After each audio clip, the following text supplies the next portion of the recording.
অভিজ্ঞে doctor Virupaksha বিশ্বাস এদের ভূমিকা আমরা অভয়ার ঘটনার সময় সবার সামনে এনেছিলেন। 9ই আগস্টের ঘটনা ছাড়াও আরো অসংখ্য ঘটনা স্টেট কালচার সহ বিভিন্ন কলেজে সিন্ডিকেট চালিয়ে মেডিকেল ছাত্রছাত্রীদের উপর যৌন হেনস্থা থেকে শুরু করে অসংখ্য অভিযোগ কিন্তু এটা জমা হয়েছিল। পুরনো যে রাজ্য সরকার তার বিরুদ্ধে বিভাগীয় তদন্ত কিন্তু কোনোভাবেই শুরু করেনি। স্বাস্থ্য ভবন তাদের বিরুদ্ধে বিভিন্ন তদন্ত বিভিন্ন সময় শুরু করেছে, কিন্তু সেই ফাইলগুলো বন্ধই করেছিল। বিভাগীয় তদন্তের ছাড়পত্র দেওয়া হলো নবগঠিত সরকারের পক্ষ থেকে। তো এটা অবশ্যই স্বাগত স্টেপ, ওয়েলকাম স্টেপ।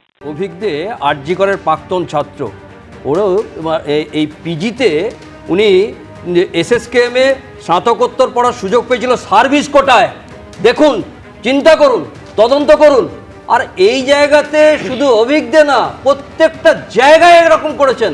আজকে রাজ্যের ফুসফুসটা নষ্ট করে দিয়েছিলেন। শরীরের ফুসফুস যেমন নষ্ট হলে শরীরের কিছু থাকে না, সেই রাজ্যের ফুসফুসটা নষ্ট করে দিয়েছিলেন আগের রাজ্য সরকার।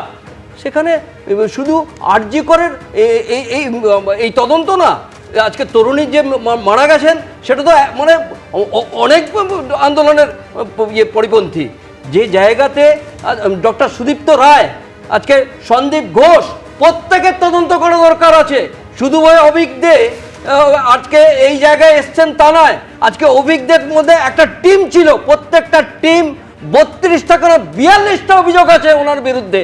উনি সেই জায়গায় সেই দিন শুধু উপস্থিত ছিলেন না, উনি নিয়ে গেছিলেন আরেকজনকে হোটেলে। সেই জায়গাতে প্রত্যেকে জড়িত। ওই প্রত্যেকের জড়িতর সঙ্গে বিভাগীয় যে তদন্ত শুরু হয়েছে এতদিন বাদে, এখন করেননি কেন? এতদিন করছিলেন না কি? রাজ্যের সরকার স্বাস্থ্য ব্যবস্থাটাকে পর্যন্ত ভেঙে দিয়েছিলেন।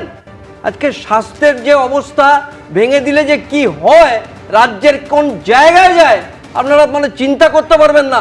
একটা মানুষ তার শরীরে তার জন্যে, যে শরীর ভালো রাখার জন্যে তাকে হসপিটালে যায়, সেই হসপিটালে A to Z দুর্নীতি করেছেন।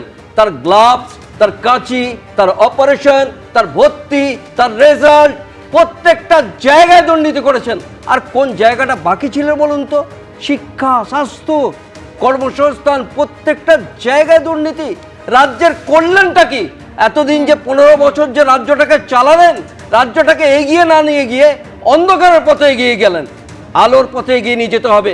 বাংলা সেই জায়গায় চায়, বাঙালিরা সেইটা দেখতে চায়। আরজি কর মেডিকেলের চিকিৎসকের ধর্ষণ খুনের পর যে বিষয়টা চর্চার কেন্দ্রবিন্দুতে ছিল তা হলো এই থ্রেড কালচার।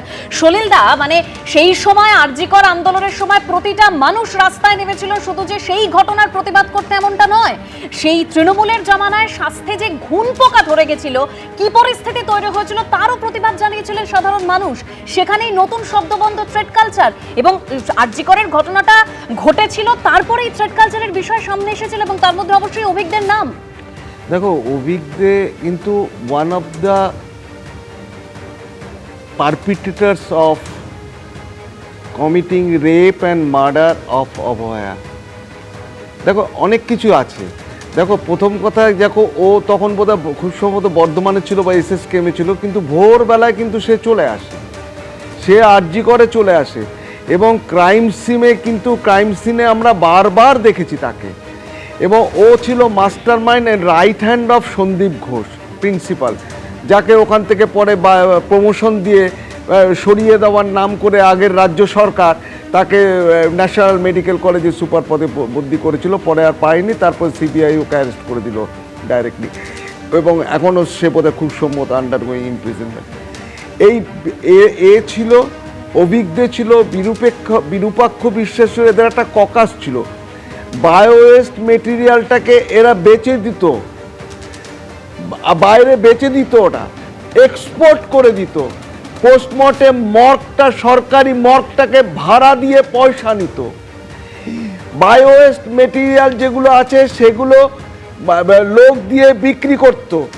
এবং উইদিন দি ক্যাম্পাস অফ আরজি কর, এখানে এরা ছিল মাস্টার মাইন্ড, ছিল ওখানে ভাড়া দিত লোককে। কেবল তাই না, বাইরের লোককে যারা ওখানে ঢুকতে দিত, on the commission, on the day of the incident, following the day of the incident, যে অসংখ্য লোক, ক্রাইম সিনটা কিন্তু কখনো কিন্তু আনগার্ডেড ছিল, সবসময় আনগার্ডেড ছিল। সবচাইতে বড় কথা, বিকেল 4টের পরে কখনো পোস্টমর্টেম হয় না, বিকেল 4টের পরে ওই পোস্টমর্টেম করানো হলো। একদম কেবল তাই না, যা বলছেন, এবং একাধিক রাত্রিবেলা- প্রশ্ন সামনে এসেছিল, রাত্রিবেলা কারণ তাড়াতাড়ি অভিজ্ঞদের ওই বিরুদ্ধে body স্বাস্থ্য dispose ভবনের of যে করে দিল। 4 সদস্যের তদন্ত কমিটি গঠন করা হয়েছিল, সেখানে অভিজ্ঞদের বিরুদ্ধে 32টা অভিযোগ ছিল, সেই রিপোর্টে উল্লেখ করা হয়েছিল। এবিপি আনন্দ, এগিয়ে থাকে, এগিয়ে রাখে।